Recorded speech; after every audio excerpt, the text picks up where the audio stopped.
Hey everyone, before I get started, I just want to remind you that if you like my content, hit that like button, subscribe to my channel, and then join the Militia Man and Crew Patreon community by clicking the link in the caption. Hey everybody, Tuesday the 27th of May, Militia Man and Crew, here to help you guys get through some of this data that's coming out. I think you guys should be pretty excited because there's some really good information. That even came out this past weekend. I think it was even on Saturday, but I didn't touch on it. But it says coming from Poland, a TIR transit shipment successfully crossed Iraq's territory to the UAE. I believe this is has been a test because it's a electronic system and they have it's a highly sophisticated system. And it went from Poland through Iraq to a destination outside her borders. Okay, so it says a TIR transit shipment arrived from Poland and is heading to the UAE. And it went through Iraqi territory. This operation comes to enhance the customs development and has recorded qualitative leaps in Iraq's entry as a strategic route through which goods pass to the route for the passage of goods between Europe and Asia. Basically, it says the passage of goods through the Iraqi territory, according to the TR system, is a new source of revenue to increase the revenues collected by the country. Basically, it's to strengthen the public's state treasury with just more revenues. Interestingly enough to me, that this is a very good sign that this happened this last Saturday. If you think about it, you have two different countries or three different countries doing trade, and you're doing them, I'm understanding, in the dirham, the Polish zloty. They're relatively close, I would assume, in valuation, but yet they're going through Iraq, but their destination is from one country through a country into another country. So keep that in mind. Interesting thing that we came about that I wanted to talk about was the central bank governor, Central Bank of Iraq, Ali Alak, revealed the financial and banking system in the country is about to have fundamental transformations, most notably the gradual decline in the use of fiat currencies in favor of digital payments during his speech at the 9th Finance and Banking Services Conference and Exhibition.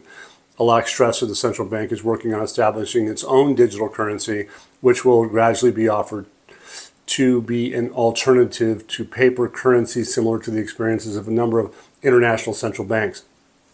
That's a dated article, quite dated, but that's a fact. That's what he said. Al-Alak revealed, and in this particular piece, it says work has begun on developing a plan to issue cards to small merchants after completing consultations with companies to accommodate the request of merchants, a large segment of Iraqis, to cover their foreign trade without passing through long routes, like in other words, taking time. So that transfers can be made directly, which will create a major shift in accommodating merchants who do not use formal transfer methods. In other words, if you're not using formal transfer methods, which is the new system, you're using cash. So they're working on that. It says an agreement was reached with all concerned parties, which include Visa and MasterCard, in coordination with the Treasury, the Federal Reserve, and the auditing company, and the formulas. I'm assuming that's Ernst & Young or K2. Okay, and it says the formulas in the past for settling these cards. Well, I think they're going to get into this and say when that's supposed to happen, or there's a deadline for it. But anyway, he goes on stressing that the central bank has taken rapid steps in expecting rapid steps in this regard, expecting to complete tasks the next month before the scheduled date of this process, which is June 1st. So a lot of people, we've all been talking about that, but that's what they're saying. So this isn't something that we've come up with. It's what they're saying, and it's powerful information. And you need to stay off the mic. There you go, lady. So we're going to have a new article here. It's called the Sudanese Ministry of Finance directs the Ministry of Finance to prepare the budget tables for monitoring tables for approval. And it says it's amounting to 140 trillion dinars. It goes on and says the budget tables amount to that amount, which will be sufficient to run the state during the remaining months of the year, including salaries for employees and retirees, etc., social welfare, all the other aspects But the key point is a lot of people, I think, may have missed this, but they talk about oil extraction costs and ongoing investment projects. Well, that right there, oil extraction costs and ongoing investment projects are part of the 2023-2024 budget.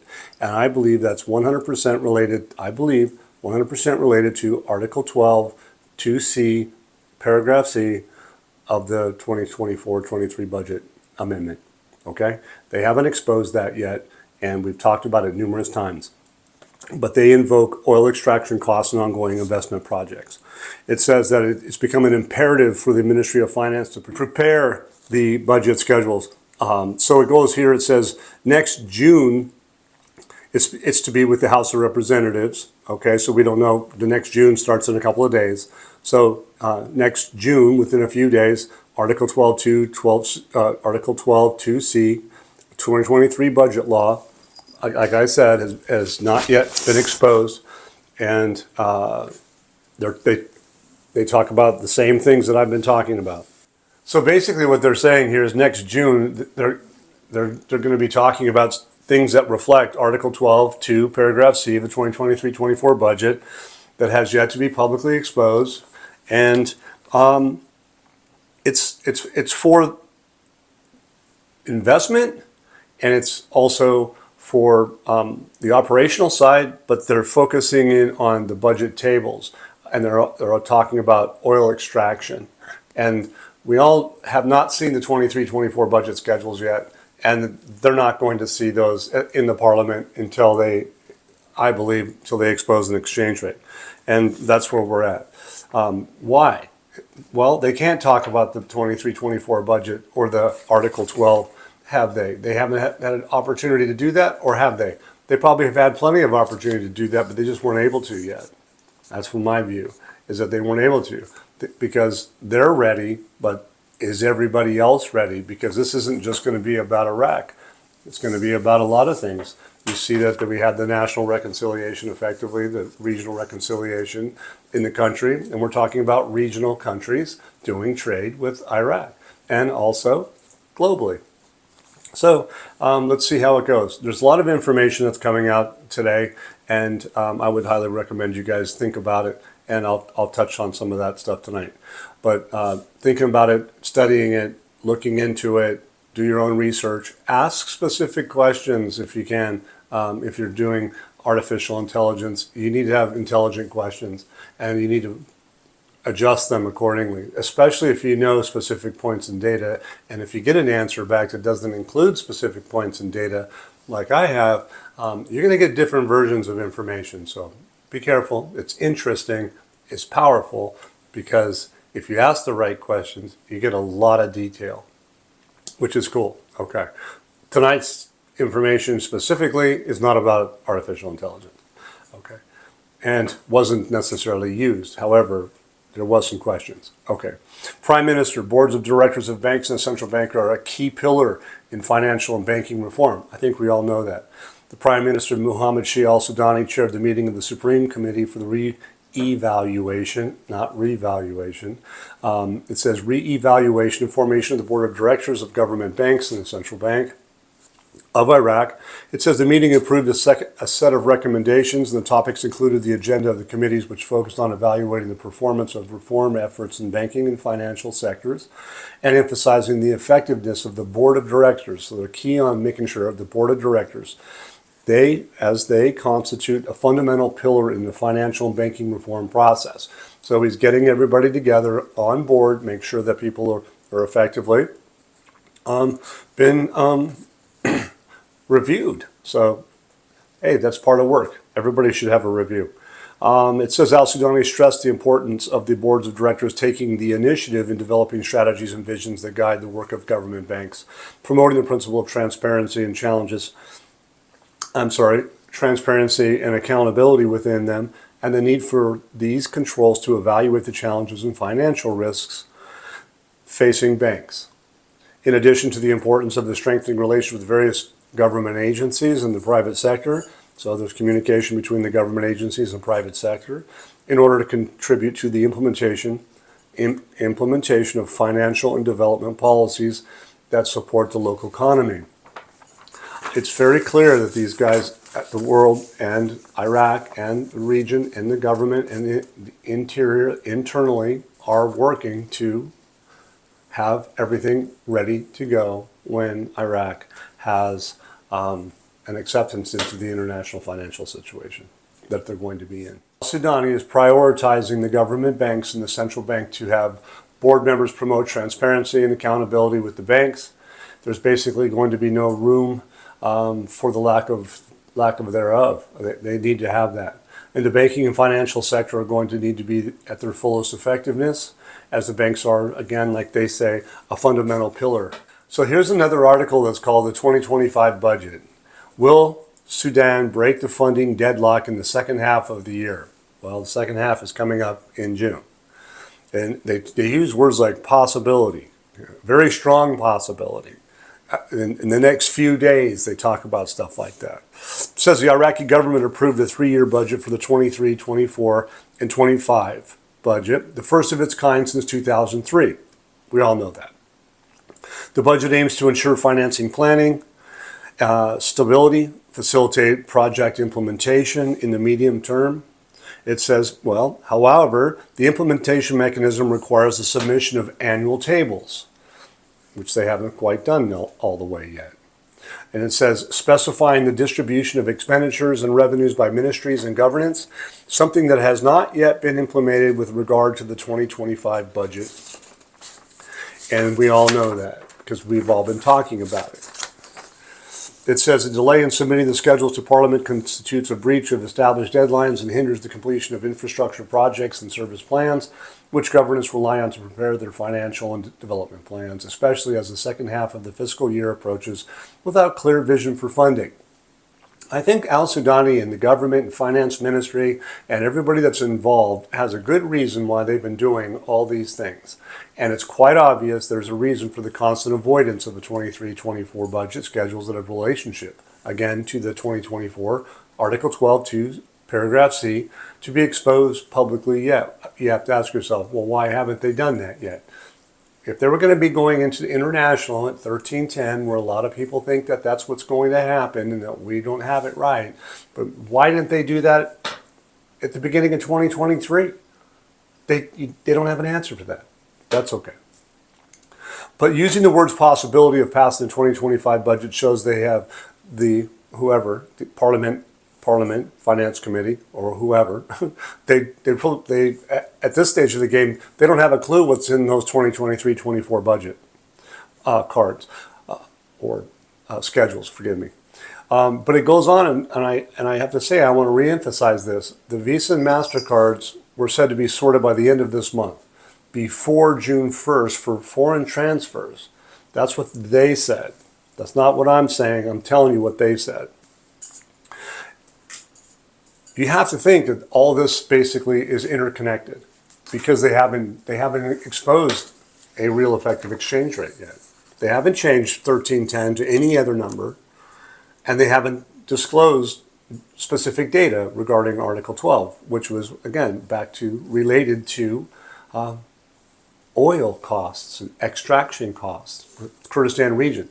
We haven't seen all the salaries back paid to January 2023, and we haven't seen the Cyan port open, right? And we haven't seen the valuation of what they're going to use for Article 140. Why? Well, it's because I think we need that interconnectivity that's taking place around the world. And it's probably timed accordingly on their time, not Iraq's time.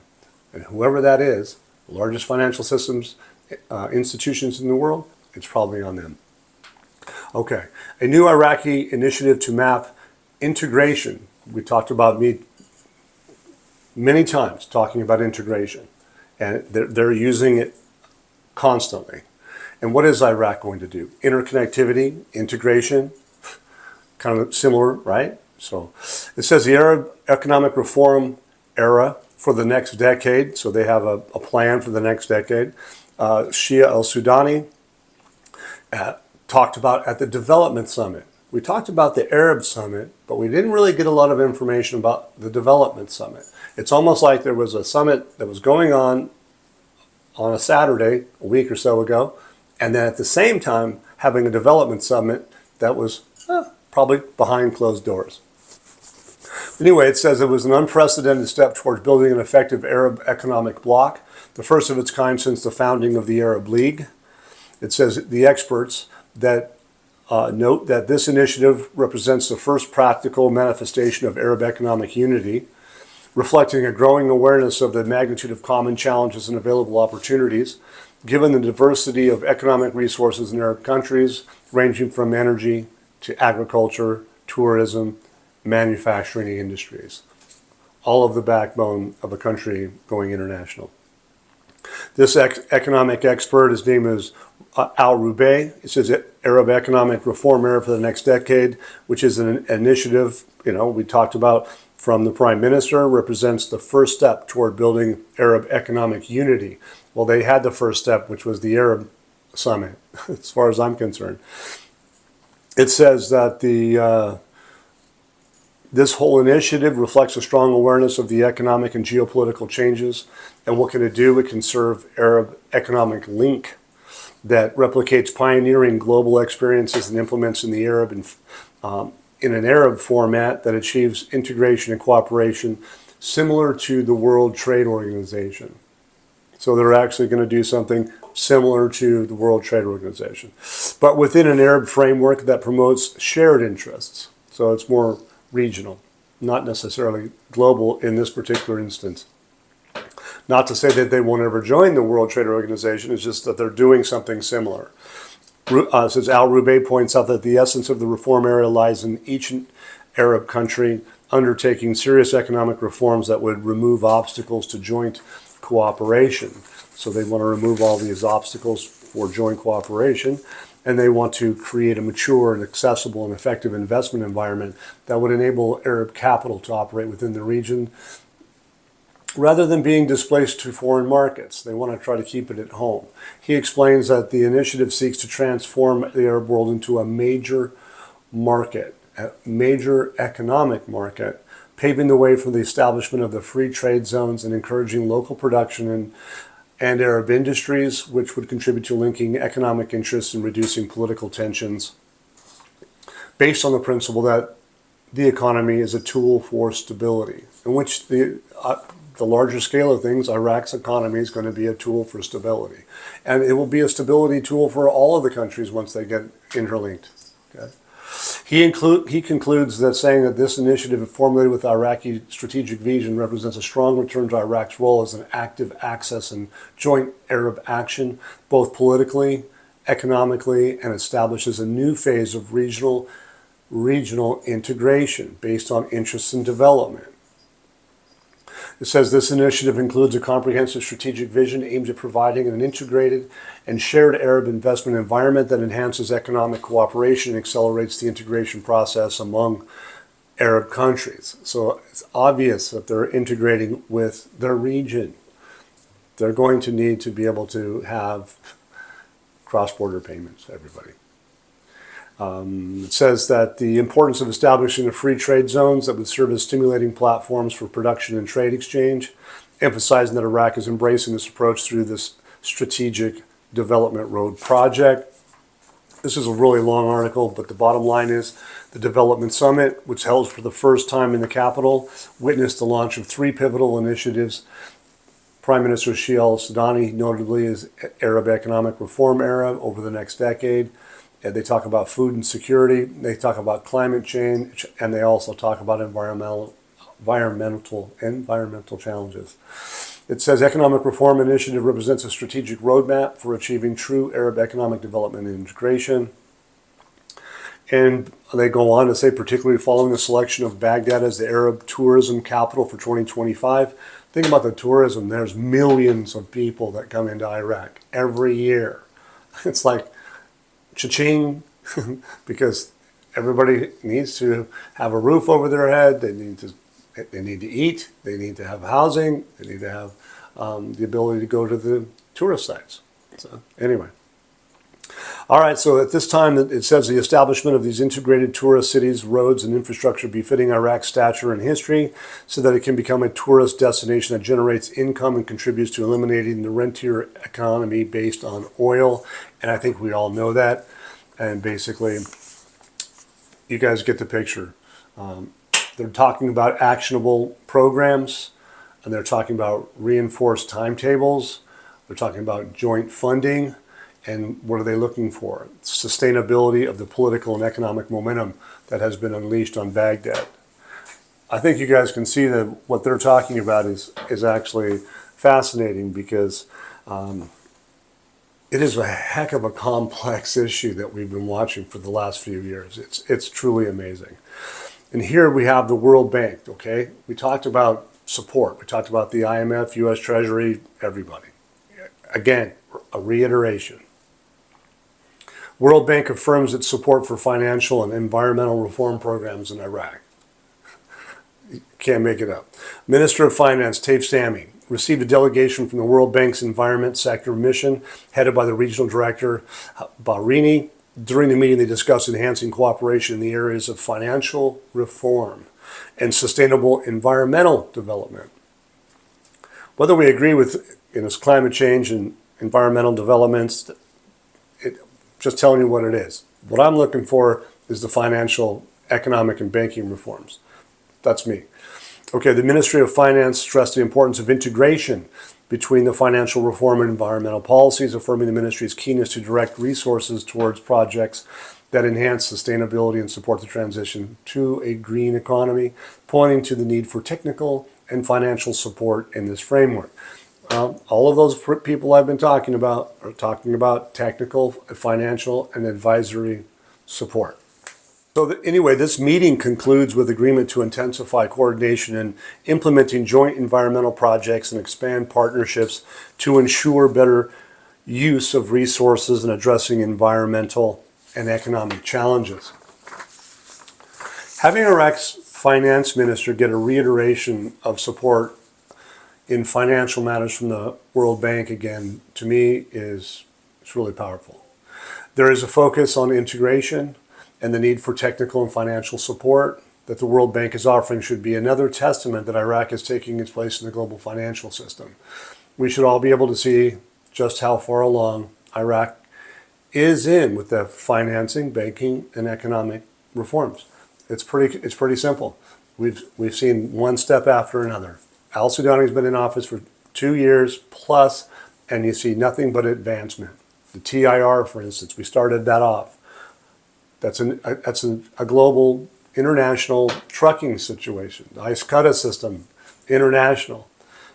Iraq, you can see the articles. They're going paperless throughout their whole government. Salaries are being paid on cards and stuff. They've got the cards coming for foreign transfer within a few days. So what they're telling us is awesome. Look, the largest financial institutions in the world have been banging the table with their technical and advisory support in all sectors in Iraq, all across the board. Iraq's integration into the global financial system will need to be synchronized, timed accordingly. That's how I see it. And if I'm wrong, well, don't shoot me. But bottom line is, I think you guys can see that. I think everybody. When I say you guys, I mean all men and women and everybody. That's what I mean. The data we have shows that Iraq is ready for the system to make the integration happen at any time. Those are some of my feelings on the matter. And this last article I'm going to get to is interesting, and there is a lot of buzz on the internet tonight about a lot of things. And one of the things that is real is Iraq's government takes over the UNAMI building in Mosul. So Iraq's government took over on Tuesday the building previously occupied by the United Nations Assistance Mission for Iraq, which is UNAMI, in the city of Mosul. It says the Iraqi government spokesman Al-Awadi said in a statement received by the news outlets, this step comes in implementation of the plan to end the work of the UNAMI mission this year, which was agreed upon between the government and the United Nations, with the remaining buildings occupied by the mission to be handed over. So the main building occupied by Iraq. Okay, is there any importance to that? And I'm going to say yes, there is. But anyway, the government commends the significant efforts made by the UN mission during its work in Iraq, and cooperation has shown in implementing the closure plan, which is, I think, is supposed to be by the end of the day. They did this today, the main building or whatever, that's what it sounds like. But they weren't really supposed to have it completed until the end of this year. So just keep that in mind. Okay, so it says the government commends the significant efforts made by the UN in cooperation shown in implementing the closure plan. It also commends the future cooperation plans with the UN development and in humanitarian agencies and operating in Iraq. So ultimately, what I came up with today was so closing the UNME mission today is a clear sign of Iraq's growing sovereignty and stability that is in full swing. To me, this is apparently critical to its integration into the international financial system. The formal closure, having the support of the largest financial institutions in the world, is part of Iraq's assertion. She's gaining her national sovereignty. What makes it more relevant to the support for this is that international institutions and the region that are noted by Arab and development summits that have successfully took place already. We talked about both of those. Further research suggests this below. I did further research. It may or not be a smoking gun or anything like that, but we all know that we can plainly see that Iraq meets the challenges that she's dealing with, and she's doing it square on today. So I asked a couple of questions, and I got a couple of answers. Artificial intelligence is fascinating, everybody. But again, if you ask proper questions, you get some really good answers, and they do make sense. And if you ask kind of a silly questions, you're probably going to get some silly answers, which I've done. But under the circumstances, what I got from some questions that I had was the closure of the UNME mission on May 27th, 2025, so that is this, okay, is indeed a significant milestone as it underscores Iraq's progress toward political stability and sovereignty. This development, combined with the support of major international financial institutions like the IMF, the U.S. Treasury, the U.S. Federal Reserve, and World Bank, strengthens Iraq's position to pursue deeper integration into the global financial system. These institutions' backing for Iraq's economic, financial, and banking reforms provides critical advisory and technical assistance, which enhances Iraq's capacity to meet international standards.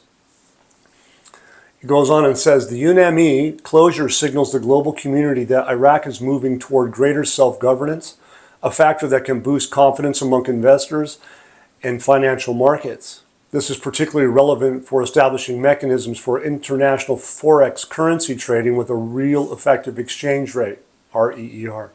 The REER, which measures a currency's value against a basket of others adjusted for inflation, requires a stable economic environment, transparent monetary policies, and a robust financial infrastructure, areas where Iraq is making strides with national or international support. So basically, what I've been talking about, I got a little bit of an affirmation from using creativity and asking the right questions. And I think everybody should probably start learning about it. But there's more, talking about banking sector modernization, monetary policy framework, capital market development. And it's fascinating. Definitely take a look at it. Take it seriously, because this isn't something that is new. They've been working on stuff like this for probably 10 years plus, but they're refining it, and it's getting quite interesting, because if you ask the proper questions and you input proper real data that's floating around like we have in Militia Man and Crew, you're going to get real answers. And I'm not saying that you can ask about all the things that I said if it's true or not. That's not where I'm coming from. But if you take our study and you imply the fact that, yes, Iraq has an oil-based economy, but you have to ask the question or give the impression that you have non-oil revenue streams. You have the ICE Cutta system. You use all of that data into your questions, and you're going to get a fascinating result. So anyway, thank you for being with us. If you like our content, please hit the like, subscribe button, and thank you again for all your donations. We'll see you guys again. See you in a couple days. Once again, guys, don't forget to hit that like button if you like this content. Subscribe to the channel, or join us at the Militia Man and Crew Patreon community for even more exclusive content. You can also donate to this channel by hitting the links in the banner to help keep this page up and running. Your generous support is greatly appreciated, as always. Much, much appreciated. Thank you so much and have a great day.